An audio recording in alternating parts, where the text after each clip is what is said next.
desde mi trinchera como productor, hago activismo a través del arte dramático. Antes el teatro musical en este país tenía otros estándares. Oye, voy a cantar con playback. Oye, ¿se podrá que los bailarines estén frente a mí y entonces pues yo hechice algunos pedazos? No, aquí vamos tras los estándares de Broadway. Tú entras a ver una obra con Hugh Jackman. Hugh Jackman hace todo, canta en vivo. Yo quiero que aquí la gente venga a ver un show como con los estándares de Hugh Jackman. Yo me sentía invitado a desafiar a los actores ante lo que habían hecho previamente para que el público los viera como nunca antes los había visto y sobre todo en un mismo escenario.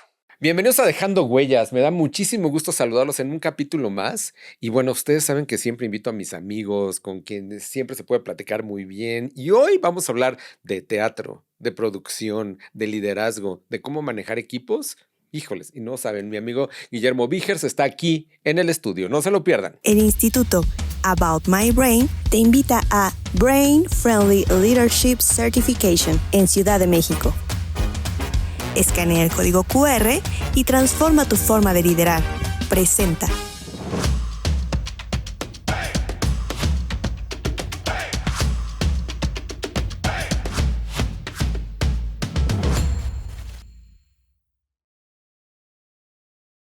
Mi nombre es Ricardo González y les doy la bienvenida a Dejando Huellas. Ustedes saben que me encanta trabajar con líderes, con equipos de trabajo.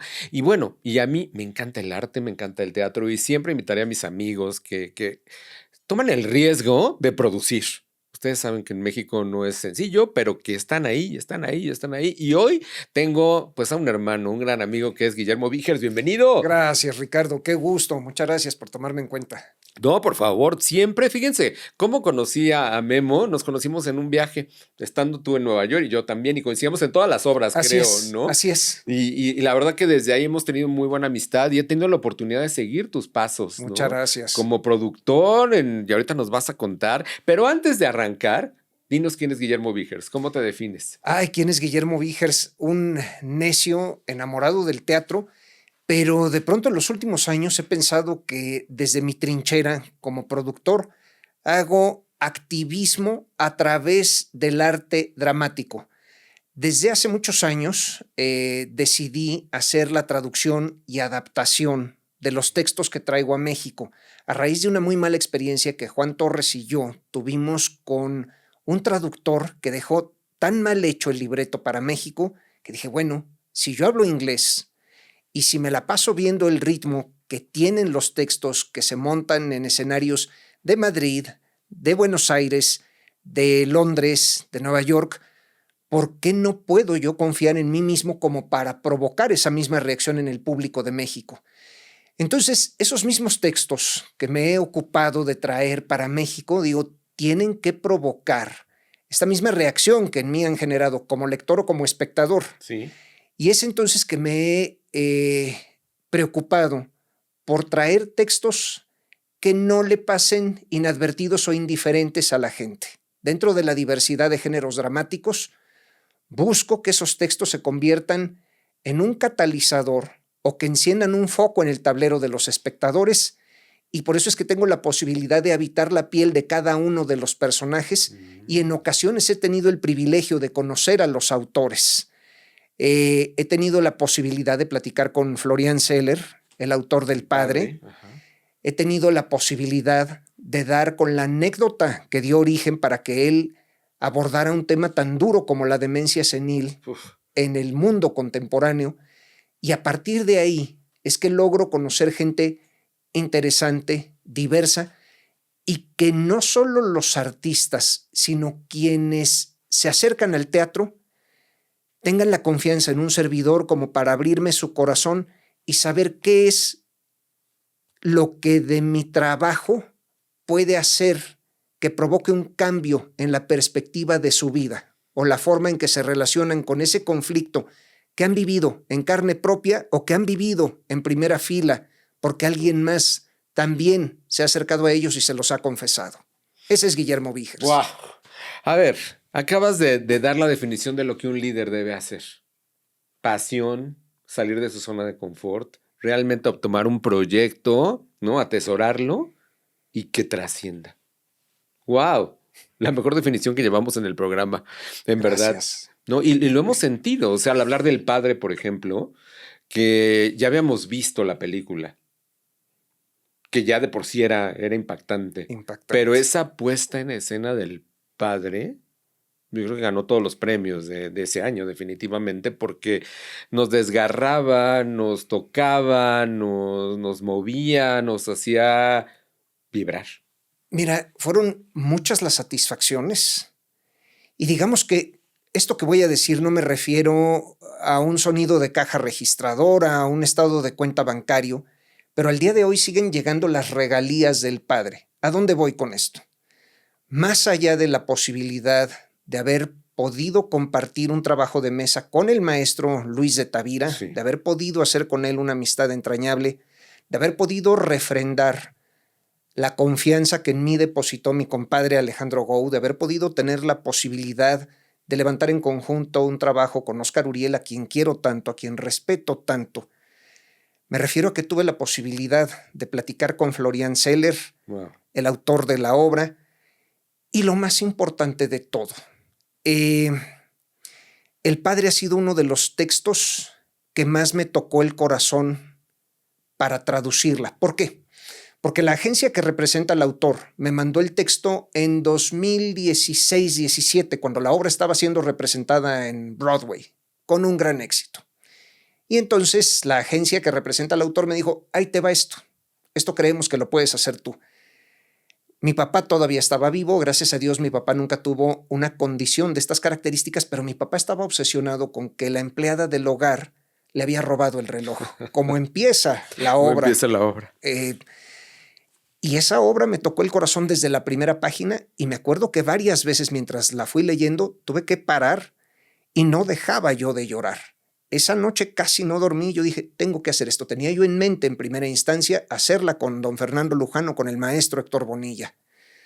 Quería yo que la hija fuera Ludvika Paleta y por azares del destino esa obra, a pesar de que la traduje exprimiendo el corazón, en 4 o 5 días la terminó produciendo otro productor al que quiero mucho, Daniel Gómez Casanova, con el maestro López Tarso, que fue una figura entrañable en mi formación. Bueno, no me tocaba. Llegué esa noche a mi casa, borré mi traducción con todo lo que había yo exprimido el corazón. Wow. Cuando pasan los años y me busca Alejandro Gou, acabo de ver una película maravillosa en Netflix con Anthony Hopkins, The Father. Y le dije, sí, pero tú sabes que eso es una obra. ¿Cómo? Hay que hacerla. Ya se hizo, compadre. No fue bien. Hay que hacerla. ¿No le fue bien? No le fue nada bien. No le fue bien con Ignacio López Tarso. Yo no la vi, ¿eh? Estuvo en el Teatro Independencia. Yo la vi y el maestro López Tarso, que es de las cosas, claro, y es de las cosas que siempre agradeceré del maestro López Tarso, siendo la institución que ha dejado esa huella en el teatro de este país. El maestro López Tarso tuvo la humildad, en una ocasión que nos encontramos en el Teatro Céntrica de Santa Fe de Morris Gilbert, sí, que ya cerró, le dije, oiga maestro, yo sé que usted está ensayando The Father, de Florian Zeller, es clave que tome en cuenta esto que le sirvió a Frank Langella, el actor que la hizo en Broadway, este punto y este otro punto y este otro punto. Y me dijo, a ver, Guillermo, venga para acá, no voy a decir el nombre. Me dijo, el señor que me está dirigiendo no me ha dado ninguna de estas claves, siéntese conmigo, por favor, porque nada más memoricé el libreto, sé en qué momento le respondo qué a quién, pero no estoy entendiendo nada. Con esa humildad del viejo. Con esa humildad le dije, maestro, lo que pasa es que de aquí a acá y de aquí a acá llega un momento en que usted siente que todos le están tendiendo una trampa, usted necesita pensar que todos están en su contra. Esa es la clave para salir airoso del reto. Con esa humildad, el viejo. Bueno, cuando pasan estos años y vuelvo a traducir la obra, cuando pedimos los derechos, vuelvo a exprimir el corazón, vuelvo a llorar todos esos días. ¿Y a dónde voy con todo esto que digo? Que sigo cobrando regalías, no en términos monetarios, pero recientemente he vivido una experiencia de otra obra que fue dificilísima de traducir y de adaptar a México. Y ahora que intentan reponerla, una de las actrices no le estaba dando el sentido y me decía, mi vida, tómalo más relajado, no te lo tomes tan a pecho.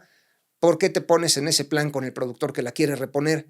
Le dije, ¿sabes qué? Porque esta es una regla que aprendí de Silvia Mariscal, que muchas veces las actrices o los actores pelean los créditos en un proyecto por los años de humillaciones. Aquí Juan Torres y yo empezamos a trabajar a los 19 años en el teatro. Sí. Hoy por hoy, ya los productores desde hace años nos invitan a sus estrenos. Hay actores que hablan para pedirnos trabajo. Y no es que guarde uno rencores, pero sí se acuerda uno de cómo muchas de esas figuras no contestaban el teléfono, nos hacían unos desplantes tremendos, hacían unas groserías tremendas, y ya llega un momento en que con un bagaje de 33 obras, dices, nadie me ha regalado nada, lo que he construido, esta carrera que he construido, ha sido a base de ganarme el respeto de estas figuras multipremiadas, en el caso del autor, del padre que ha ganado hasta un Oscar, de autores a los que les he traducido trabajos, autores que vienen con ese bagaje de ganar un Pulitzer o un Tony, que dices, entonces, si hay gente que confiaba en mi talento para las letras, si ha habido gente que apuesta por mi capacidad para montar una obra de carácter profesional, y si hay histriones que se la han jugado conmigo o que con humildad se la han jugado para ser cabeza de compañía. Entonces, como le dije a esta persona que estaba queriendo hacer una mala jugada con una de mis traducciones, ¿quieres vivir de esto? Haz las cosas de manera correcta. Toma tu turno en la fila, fórmate y aprende cómo son los procesos. Si es que quieres dedicarte al teatro bien hecho. Ese es el sentido en el que digo que sigo cobrando regalías. En mí resuenan los procesos que pienso que vivieron quienes han dejado huella en este país. Volteo yo a ver las carreras que hicieron Julissa, Tina Galindo, el señor Manolo Fábregas, el señor Bob Lerner, el señor Salvador Varela, productores quizás de muy distintos géneros, que todos empezaron picando piedra. A Juan Torres y a mí no nos avergüenza decir que empezamos cortando boletos en la entrada del Teatro Virginia Fábregas y repartiendo programas de mano y yendo a comprar los refrescos para los técnicos. Nadie nos cuenta nada. Nadie nos ha regalado nada. Y es entonces cuando después de haber trabajado ininterrumpidamente desde los 19 años hasta los 45 que los dos tenemos ahora, decimos, momento, creemos que estamos en condiciones de decir, esta es tu responsabilidad como utilero, como escenógrafo, como diseñador de vestuario, como primera actriz, como primer actor. Esto es lo que consideramos que debe suceder para que en conjunto todos busquemos el éxito y para que como gremio todos procuremos que México quede en un buen papel. Wow. Que finalmente habla de un líder otra vez, ¿no? Un líder que sabe qué quiere, que tiene claridad de mente, que también tiene disciplina. Porque, ¿no? Porque luego también en México como que nos da pena decir las cosas, como que no sabemos hablar claramente, y aquí tú lo expresas, ¿no? Y a cada quien su papel. Y también es muy triste, Memo, que a veces vas al teatro y ves algo que dices, o sea, a ver, es tremendo, ¿no? Y finalmente, como por ahí alguien le escuché, ¿no? Tú puedes ir y te puede quitar las ganas de regresar. Es tremendo de verdad. Y muchas veces lo he visto y con eso he batallado mucho, con gente de mi generación que a lo mejor estudió esta misma carrera, ciencias de la comunicación, estudiaron carreras afines o estudiaron actuación. Lo veía yo con una novia que tuve hace muchos años, que en algún momento se fue a estudiar al extranjero y gracias al programa académico en el que estuvo involucrada, regresó pues con esta actitud un poco de despreciar lo que hacíamos los mexicanos. Bueno, pues es que yo ya vi a Al Pacino haciendo un monólogo de David Mamet y a mí pues en esta obra Meryl Streep ya no me impresiona haciendo la gaviota, ¿no? Entonces, ¿para qué veo el teatro hecho en México? Momento, bueno. Eso se dice cuando tienes cierta autoridad, cuando tienes las horas de vuelo de una señora como Blanca Guerra, de una señora como Julieta Egorrola. Bueno, a esas alturas del partido ya puedes decir, fíjate que creo que esto no se coció. Por ejemplo, he escuchado opiniones de gente como Blanca Guerra. En una ocasión que le di aventón saliendo del Foro Shakespeare, me dijo, oye, de este trabajo tuyo quiero ser honesta porque a ti no te puedo decir mentiras.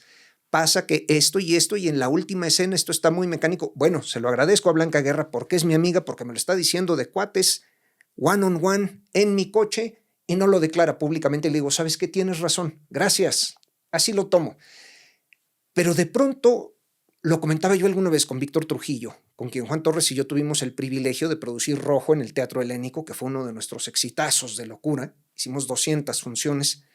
Víctor Trujillo comentaba con gran sensatez que lo que no puede suceder con las escuelas de actuación, con su alumnado, con las escuelas de dirección y su alumnado, es que esos salones, para quienes no logran tener el impacto que desean, se conviertan en el nido del resentimiento. Entonces, es muy complicado cuando llegas a ver un trabajo que no cumple con ciertos criterios de excelencia, cuando dices, aquí el autor me quedó a deber, aquí el director me quedó a deber, aquí los actores están flojeando, pero ha habido infinidad de veces en que me topo yo con compañeros, sí, pero pues por ser Diego, por ser Gael, ya todo estaba dado. No, todo está dado. Yo respeto mucho, por ejemplo, tengo muchas ganas de ver esta adaptación que se acaba de filmar para cine y que a México tengo entendido que llega en octubre, de Kiss of the Spider-Woman, El beso de la mujer araña. Con Jennifer López. Bueno, qué valiente Diego Luna, que no se ha estancado en su zona de confort. Diego Luna podría esperar 2 o 3 años a que quizás se pensara en él para otra precuela o secuela de la Guerra de las Galaxias. Y ahora iba Diego Luna apostando por la comedia musical. Qué bien por él, igual que cuando hizo este monólogo de Alejandro Ricaño, cada vez nos despedimos mejor porque asumió este reto de pararse solo en un escenario de la Sala Chopin. Y ya venía de años de retacar el Insurgentes con distintas coproducciones que hizo con Claudio Carrera. Ese es un actor que toma riesgos. A quien toma riesgos hay que aplaudírselo en el entendido de que a lo mejor en algún momento sufre un tropiezo a nivel artístico. El éxito económico sabemos que quizás viene garantizado por el hecho de tener un nombre de ese tamaño. Lo demás, bravo Diego, que regresas con un proyecto de este género. Pero eso es muy delicado cuando dices qué tan objetivo eres, qué tan capaz eres de ponerte unas micas transparentes en el armazón para evaluar un trabajo y poder decir, lo que pasa es que me moriría de ganas por ser ese actor o por ser ese dramaturgo o por ser ese director que estuviera participando de ese proyecto. Y es muy difícil, especialmente aquí en México. Wow. Es muy complicado, ¿eh? Oye, ya has tenido montajes que todavía siguen en mi memoria, ¿eh? Cómo envejecer con gracia fue tuyo, ¿no? Fue tuyo. Y ese creo que lo vi como 6 veces. O sea, Blanca Sánchez. Blanca Sánchez, combinada con Susana Alexander. No, ese final, yo llevaba mis Kleenex siempre porque era, aparte, una obra muy entrañable, las dos.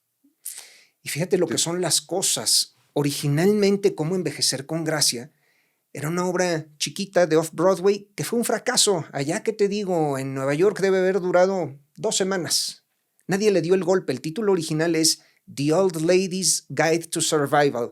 Cuando Susana Alexander nos propuso la obra a Torres y a un servidor, decíamos, bueno, pues ahí está la guía de supervivencia de una anciana. Nunca pensamos concretamente en ese título para México. Susana Alexander había pensado en algún momento en hacerla con doña Carmen Montejo, con Chachita. En algún momento me acuerdo que fuimos a visitar, que en paz descanse, a Talina Fernández. Me acuerdo de haberle explicado la obra. Le dije, mire, esto, señora, es un encuentro entre Fela Fábregas y Amparito Arosamena en un día complicado. Una se está quedando ciega y la otra está perdiendo la memoria. Y fue cuando a Talina le detectaron aquel primer tumor y ella ya estaba perdiendo el equilibrio y decía, es que no puedo hacer teatro, no me siento capaz, siento que me voy a marear. Y Susana nos lo dijo a Juan Torres y a mí, dijo, ¿saben qué? Sancha Blanques, porque así le decía a Susana, vamos por mi Blanquita.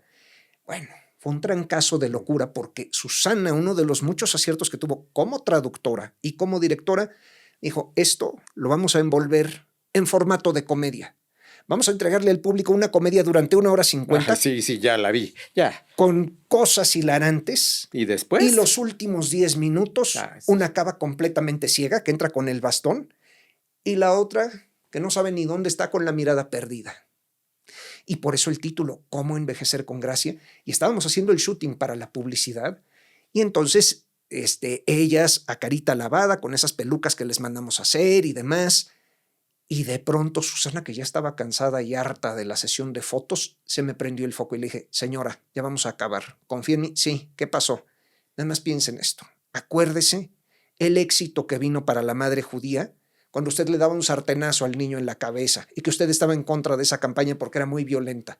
Si confía en mí, piense en que si ya está harta, ese cansancio se lo va a aventar ahorita al fotógrafo y quiero que le dé un golden finger, porque esa va a ser la imagen para la marquesina y para las vallas y para los desplegados en el periódico. ¿Cómo? Le dije, levante el dedo de en medio y mande su cara de gorila enojado.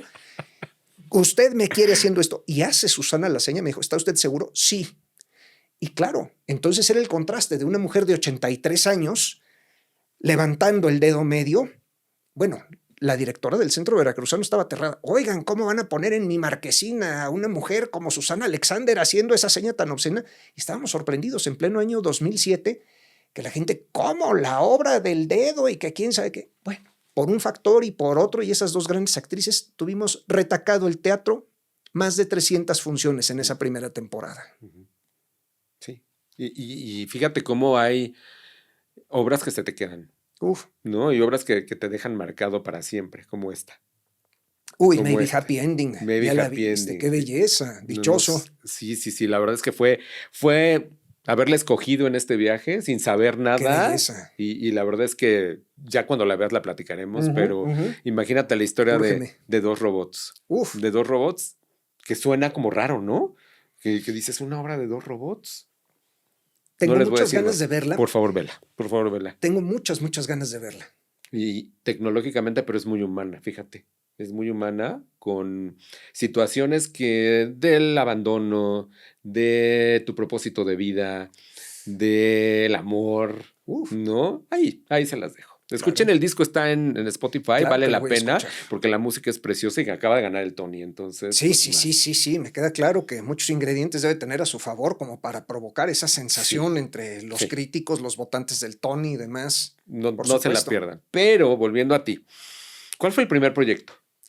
El primer proyecto, mira, Juan Torres y yo trabajamos primero como asistentes del asistente, la Dama de Negro, del año 99. Los dos teníamos 19 años, acabábamos de terminar la prepa, empezamos a estudiar la carrera y ya una vez que terminamos la carrera, en paralelo nos quedamos todavía un año más en La Dama de Negro y en Regina, el musical que Antonio Calvo ¿Con levantó Lucero? en el San Rafael con Lucero.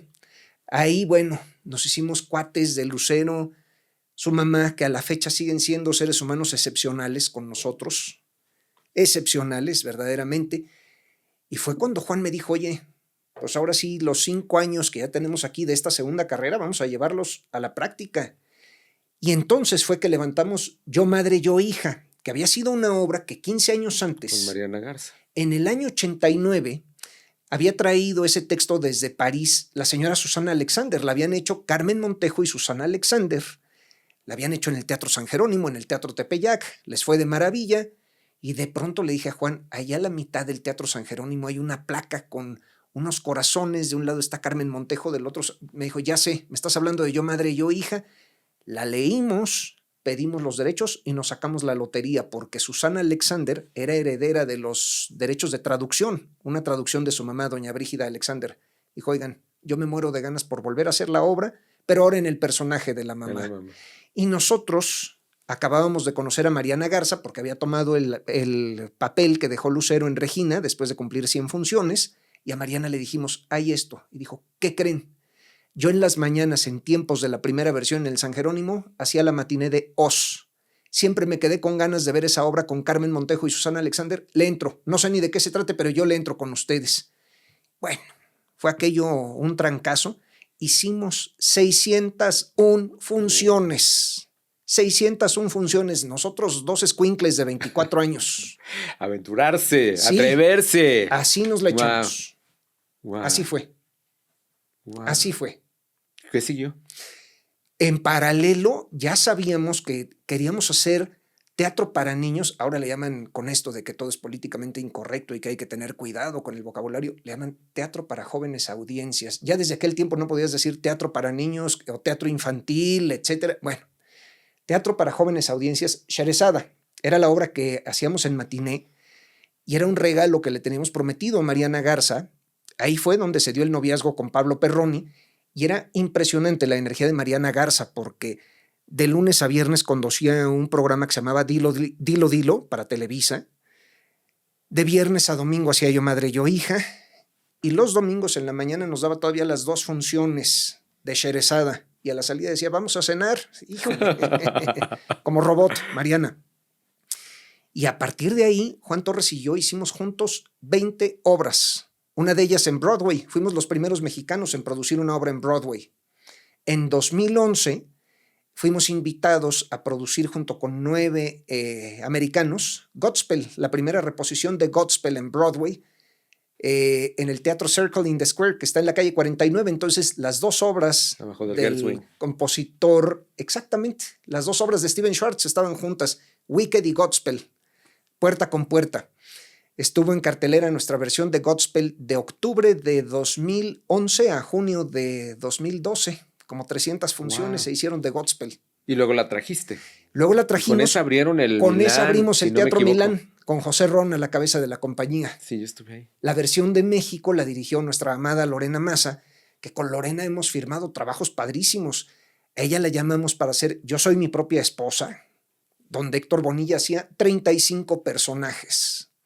Lorena dirigió Rojo con Víctor Trujillo y Alfonso Dosal, y por eso cuando venía Godspell a México dijimos, bueno, dentro de que estamos comprando los derechos de este nuevo libreto, los derechos de las orquestaciones, pero queremos darle a este nuevo recinto de Pablo Perroni y Mariana Garza una personalidad propia, alguien que entienda las raíces del Teatro Milán, que vuelva esto la experiencia, el adjetivo que hasta la fecha usa el grupo de actores que participó ahí, la experiencia ecuménica.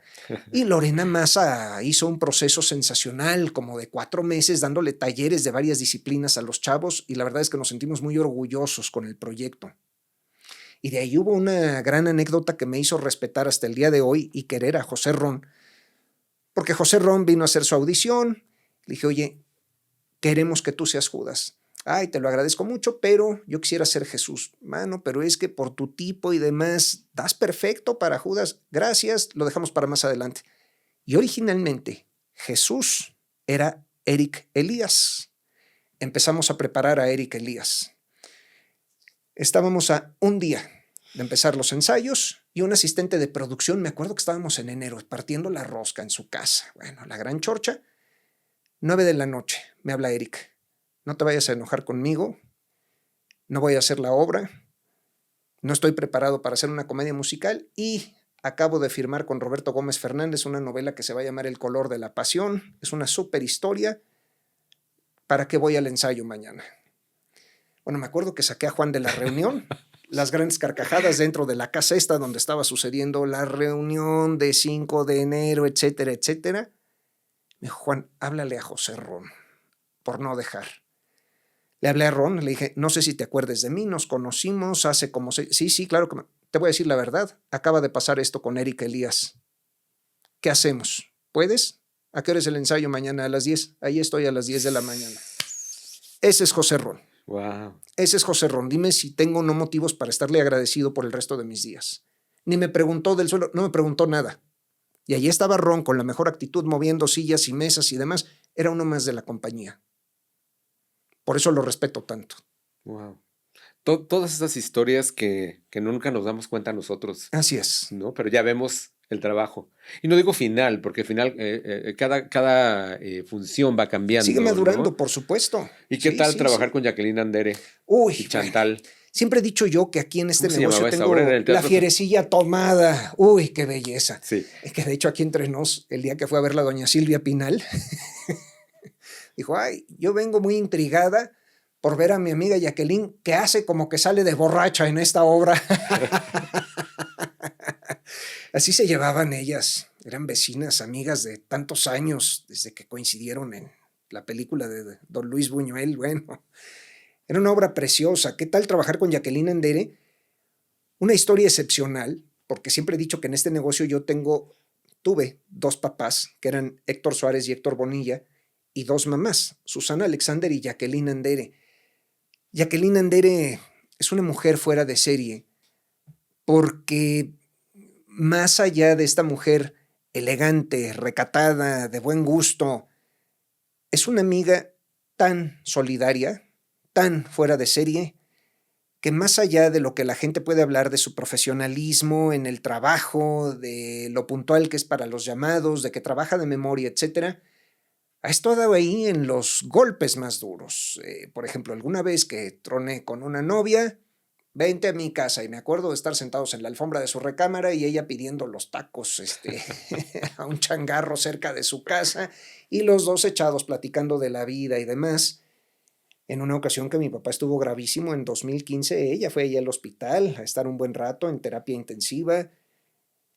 Cuando se veía que ya estaba encima el final de mi papá en 2018, estuvo con mi mamá y conmigo nuevamente en el hospital y ni se diga en el velorio.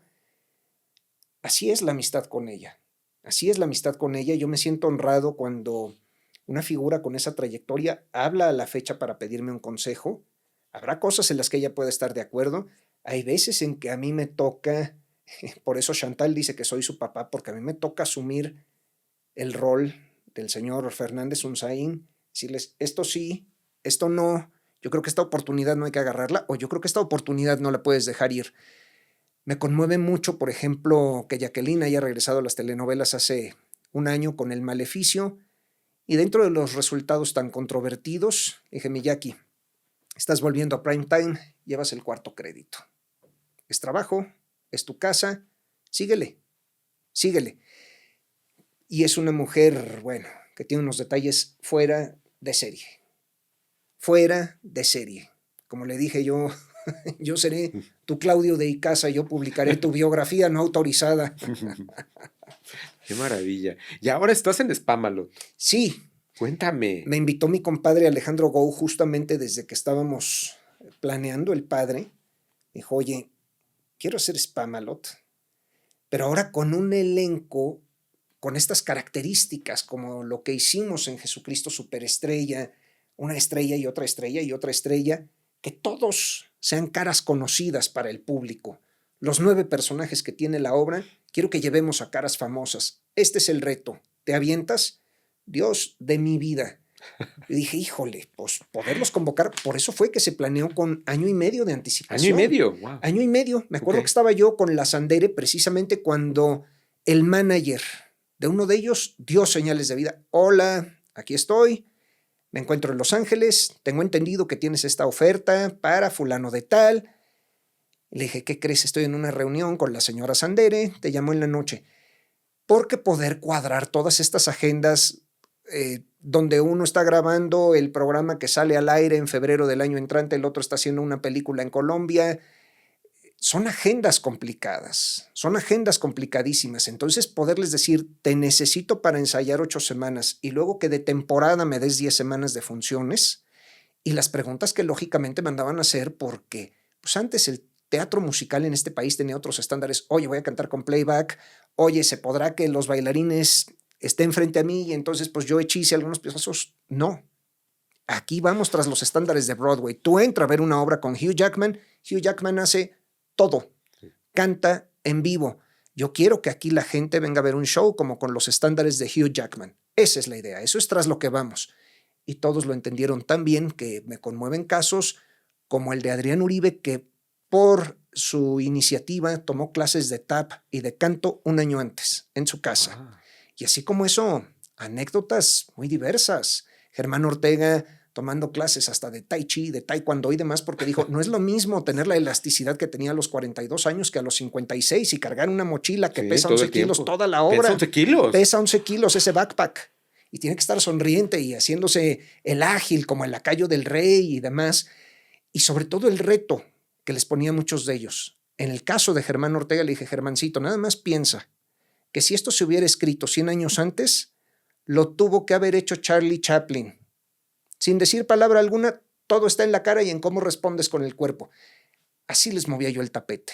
Naturalmente dándole su lugar al señor director. Pero es lo que dije, te iba a decir. esto es para la familia. Claro. Pero yo me sentía invitado a desafiar a los actores ante lo que habían hecho previamente para que el público los viera como nunca antes los había visto y sobre todo en un mismo escenario. Que además es una apuesta espectacular. Muchísimas gracias. Déjame decirte que yo fui creo que la segunda o tercera semana. Qué padre. Tercera semana y llevé a mi mamá. Qué belleza. Ella era la prueba. Qué belleza. Ella era la prueba y estaba fascinada. O sea, fascinada con lo que estaba viendo y yo también. Qué belleza. Yo también porque no me lo esperaba, ¿eh? No me lo esperaba. O sea, realmente un espectáculo brillante. Gracias. Brillante. Muchas brillante. Gracias. Oye, ¿y cómo le haces para sacar esa fuerza para seguir adelante? Que es lo mismo que pasa en las empresas, ¿no? O sea, porque no todo debe ser sencillo. Claro que no. O sea, no. igual en Spamalot debes de pasar algunas que no quiero ni pensar. Claro que no. Por ejemplo, Esta semana me tocó hace 3 días estar trabajando en mi casa, que es la de ustedes, Gracias. hasta la 1:30 de la mañana revisando una traducción para una obra que vamos a hacer como dentro de 1 año y medio. Porque claro, digo, una cosa es que presuma yo de las traducciones y demás, pero las traducciones que entrego es porque ya vienen pulidas, pulidas, pulidas, pulidas. Cuando son estos autores que han ganado el Tony y el Pulitzer y el Oscar, claro que tienen a unos peritos que dicen, no estoy de acuerdo en cómo rematas esta frase verbal, busca otro adverbio, haz más corta la frase, impacta con menos palabras. Dices, pues esto no existe en español, pues es que aquí esta palabra se va a escuchar muy dura. Bueno, me he estado quebrando la cabeza, entonces tenía yo en la mesa del comedor invadido de papeles y al mismo tiempo confirmando la reserva del avión, confirmando para la gira que vamos a hacer próximamente de Spamalot. A ver, fulano ya movió el horario del vuelo, ¿está aprobado? Sí está aprobado. Procuro yo mucha disciplina, procuro levantarme temprano todos los días. Cuando puedo, salgo a caminar en las mañanas al bosque de Tlalpan para poner la mente en blanco. Y de pronto, cuando hay pausas en la temporada, procuro socializar con mis amigos actores, mis amigas actrices, mis amigos escritores, etc. Siempre, desde que mi mamá enviudó, procuro por lo menos dedicarle a ella un día de la semana, y eso sí, estoy al pendiente de ella todos los días por teléfono, pero me pasa que yo necesito mucho el silencio para poderme concentrar. Entonces, después de la pandemia, algo con lo que me he quedado que digo, qué bien funciono con este esquema es haciendo home office. Y de pronto asumo yo como parte de mis obligaciones el estar consumiendo historias. Entonces, cada vez que me llega un libreto de un autor, digo, claro que lo voy a leer, pero no me gusta leerlo en 3 o 4 sentadas. Digo, tiene que ser de un jalón. ¿Ah, sí? Por ejemplo, con mucha humildad, gente con la trayectoria de Adal Ramones me ha dicho, oye, léete esta historia. Y así como Adal, que ha tenido esa humildad para que me diga, oye, ¿qué te parece? Y le digo, ¿sabes qué? Pienso que A, B, C y D, que digo, Dios mío, es Adal Ramones, con la huella que ha dejado en la televisión mexicana. El maestro Miguel Sabido, que es una de las personas a las que más quiero, porque ahí tenemos un par de obras en stand-by, pues. Y entonces, digamos que en cada una de esas juntas yo tomo una clase particular con el maestro Miguel Sabido y le digo, Miguel, yo creo que, yo pienso que... Y él tiene la humildad para decirme, ¿y cómo pensarías que debería de ser ahora? Digo, Dios mío, estoy frente a un titán, más me vale que me ponga yo las pilas. ¿Qué es esa oportunidad de aprender, no? Siempre dejar la humildad y el ego al lado para poder aprovechar ese momento. Mira, hubo un reto que se quedó inconcluso y que en este momento ya diría que no, pero fue uno de los retos que, ¡pum!, se llevó la pandemia. En octubre de 2019 estábamos haciendo Jesucristo Superestrella en Querétaro y me habla mi amada Tina Galindo. Me dijo, ya son muchos años para mí, ya me cansé, quiero que te quedes como mi sucesor, como presidente de la Sociedad Mexicana de Productores de Teatro. ¿Qué dices? Híjole, le dije, Tina, estoy supervisando un montaje en este momento, platiquemos con calma. Bueno, lo primero que hice fue hablarle a doña Silvia Pinal. Le hablé a Jacqueline Andere. Ay, mi amor, nosotras encantadas te hacemos un cóctel, porque bueno, ya pensando hasta qué vestido se iba a poner esa noche y demás, ¿no? Lo estuve pensando. Miguel Sabido, don Jorge Ortiz de Pinedo, Alejandro Gou, ándale, te lanzamos en la siguiente asamblea. ¡Pum! Se atraviesa la asamblea, se nos va diluyendo y desdibujando Teatro Mex. Pasan cosas con la salud de Tina Galindo. ¡Pum! Se acabó Teatro Mex. Pero yo decía, bueno, es un puesto que ha ocupado gente que he admirado muchísimo, como el señor Fábregas, como la señora Pinal. En algún momento debería yo de asumir esa responsabilidad que implica el contacto con líderes de organizaciones gubernamentales. Es una responsabilidad que quizá en otra etapa de la vida me corresponda. Quizá. ¿Cómo mantener un equipo como el de Spamalot? Porque, o sea, nosotros vemos y está increíble, pero debe haber problemas, debe haber situaciones. ¿Cómo manejar eso? Me toca en ocasiones llamar al orden, me toca en ocasiones ser el policía malo, me toca aplicar este principio de mano de hierro pero con guante de seda. Mano de guerra, pero... Yo les he explicado a los 9 protagonistas que puedo ser el más cool, el que mejor se adapta, siempre con educación, con trato amable, con cariño. Si es que ellos me hacen sus peticiones de manera organizada, anticipada, y como yo pidiendo las cosas, por favor, dando las gracias y diciendo buenos días. En la medida en que ellos sean organizados, es más fácil que yo me adapte para darles una solución coherente y congruente. Lo que sí no tolero son las faltas de respeto, porque siempre lo he dicho, y especialmente desde Godspell, que teníamos un elenco tan joven. Chavos, a todos debe quedarnos claro que en esta sala en que se va a dar una función, puede haber alguien que por primera o que por última vez vea una función de teatro. Echémosle los kilos. Entonces me toca en ocasiones decir, claro, acuérdate que hace 5 semanas te di a escoger la opción A o la opción B. Ya pasaron 5 semanas que te ha impedido responder ese mensaje. Y en cambio hay gente, ahí es donde yo tengo, por ejemplo, una comunicación espectacular con quienes han sido productores y managers durante muchos tramos de su propia carrera, como Adal Ramones y Adrián Uribe. Oye, ¿se puede A, B y C? Sí, claro que se puede. O se puede bajo estas circunstancias. Y entonces con ellos hay la posibilidad, y claro que dan ganas de planear un siguiente proyecto juntos, porque dices, ya nos entendimos.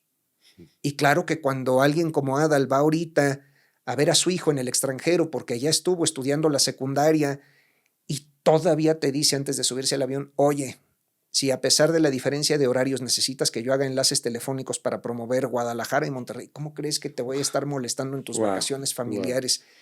Es fuera de serie. Y lo mismo con Adrián Uribe, haciendo un programa de televisión y una película al mismo tiempo. Oye, mi Vigers, ¿cómo te ayudo? Por favor. Es gente excepcional. Hay que rodearse de gente excepcional. Oye, sí. ¿te has deshecho de alguna persona en alguna compañía? Sí. Sí ha tocado. Sí ha tocado. Y créeme que lo más doloroso no es deshacerse de una estrella, porque las estrellas, como me enseñó Susana Alexander, son protegidas de los dioses. Y me puso ella varios ejemplos alguna vez. Me dijo, doña fulana de tal, don fulano de tal, que el pueblo sabía todos los escándalos y seguían retacando el Auditorio Nacional, son protegidos de los dioses. No, me han podido más casos, por ejemplo, del personal técnico del teatro, donde de pronto me presentan un video, fulano de tal se robó un arnés, fulano de tal se robó un casco de motocicleta, que no puedes pasar por alto. Dices, aquí está la prueba. ¿Por qué lo hiciste? ¿Cómo vas a perder el empleo por robarte un arnés que costaba $1,000? Y es terrible porque entiendes que ese elemento tiene un hijo en el reclusorio y que tiene nietos y quizá tenía que vender ese arnés para pasarle una lana al hijo que tiene en el tambo. Obviamente ya no procedes legalmente en su contra y dices, aquí tiene que haber un aprendizaje para todos. Es durísimo prescindir de esos elementos. Eso es lo más perro que hay en la vida. No hay un dolor que supere eso como líder de un equipo de trabajo. Porque en el caso de los actores que tienen toda esa fama, dices, al rato lo llaman para una novela, al rato le cae una serie, no pasa nada. Con un técnico es dolorosísimo, igual que con una acomodadora, con un empleado de la taquilla, es dolorosísimo, los hilos más delgados de la compañía. Pero se tienen que tomar las decisiones. Naturalmente. Sí. Oye, ¿y cómo tomar las decisiones a veces de una obra que te encanta, pero que no está funcionando financieramente? Ay, Alejandro Gou alguna vez me platicaba esa frase y él logró verbalizarla muy bien, que debería de llevarse a la práctica con más frialdad, ¿no? Que tienes prohibido como productor enamorarte de tu producto, de tu proyecto. Pero a todos nos pasa que siempre vivimos creyendo que, no, la próxima semana subes, que esta semana, fíjate que hubo el meeting de Insurgentes y Reforma, y los maestros, y las lluvias, y el frío que está haciendo, y no, ¿sabes qué pasa? Que el domingo jugó el América, y todos nos vivimos creyendo que la próxima semana ya levantan las ventas. Llega un momento, todos los productores hemos tenido que hacer ajustes al interior de nuestras compañías, con los protagonistas o con los autores o con los propietarios de los teatros para decir, a partir del próximo fin de semana tenemos que implementar esta estrategia de minimización de pérdidas para ver si es posible que haciendo más publicidad, que haciendo más entrevistas y reduciendo los costos, reduciendo los gastos, a ver si es posible que la obra flote solita. Pero hay que evitar aquí una hemorragia, una masacre. Hay quien lo entiende y hay quien no lo entiende, ¿eh? Hay actores que te dicen, pues lo siento mucho, yo no. Hay quien se baja del barco, bueno, pues tampoco te voy a poner una pistola. No. Entiendo que si prefieres estar en tu casa los fines de semana, y hay actores que jalan con uno y te dicen, claro que sí sigo. Por supuesto que sí sigo. Bueno, pues la lucha es de todos, en fin. Pero es muy duro, ¿eh? Sobre todo, hay veces en que dices, pues este arroz no terminó de cocerse, la gente sale indiferente del teatro. Pero cuando ves que la gente sale contenta, con ganas de recomendar la obra, que los actores están pasando también, siempre dices, bueno, pues murámonos todos en la raya. Claro. ¿Qué le dices tú a los emprendedores? Porque de alguna forma el poner una obra de teatro es un emprendimiento, ¿no? ¿Qué le dices a un emprendedor ese que tiene su sueño y después de tantos años, ¿no? Me pasaba los 5 años y medio que di clases en la Universidad Anáhuac, de 2012 a 2017, les decía yo a los chavos, yo no vivo de las becas, no vivo de aplicar para el estímulo fiscal, para las artes y demás. ¿Quieren ustedes hacerlo? Háganlo, pero como un Kickstarter. Háganlo para montar su primer proyecto, para que vean de qué se trata esto, de qué se trata pagar unos derechos, pagar la renta del inmueble, los sueldos de los técnicos, los sueldos de los actores, de cada uno de los creativos, las comisiones de la boletera, el gestor, los impuestos locales, de qué se trata salir de gira.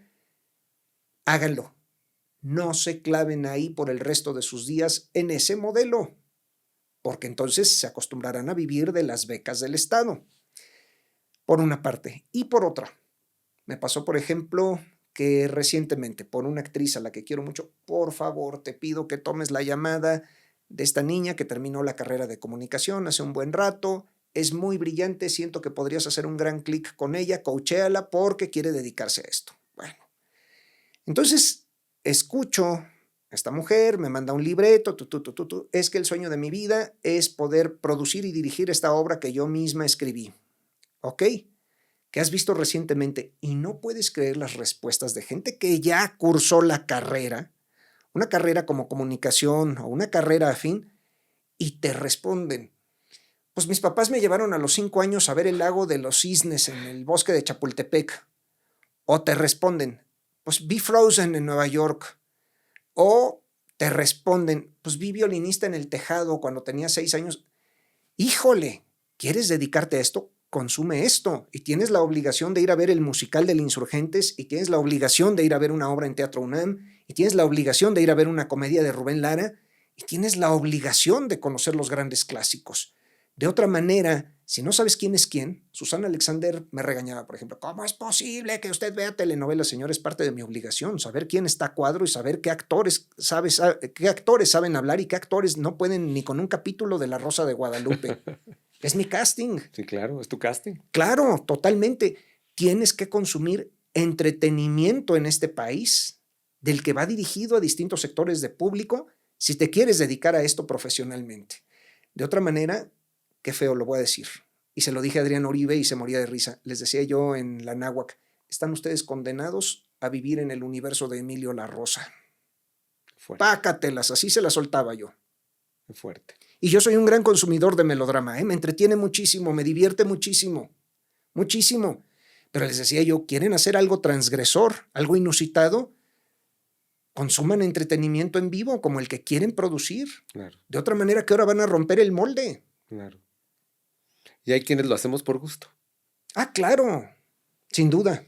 No, más que nunca.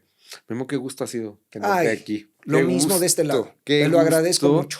Gracias por la amistad de pues tantos años, pero sobre todo, y como le decía en otro programa a Oscar Uriel, ¿no? Por transportarnos, por hacernos vibrar, ¿no? Gracias. Aquellos que tal vez nos escapamos de la realidad un ratito, o que nos encanta llegar a un teatro y perderte.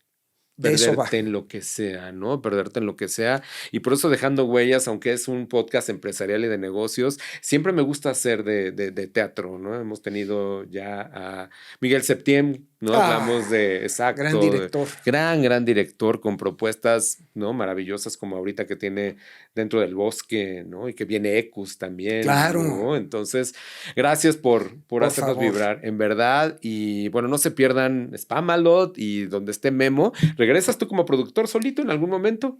Mira, no lo sé, porque ahorita ahí hay 2 obras que vienen formadas que le interesan mucho a Alejandro Gou, 2 obras habladas que, Dios de mi vida, me hicieron sudar tinta con la traducción. Tinta, de verdad.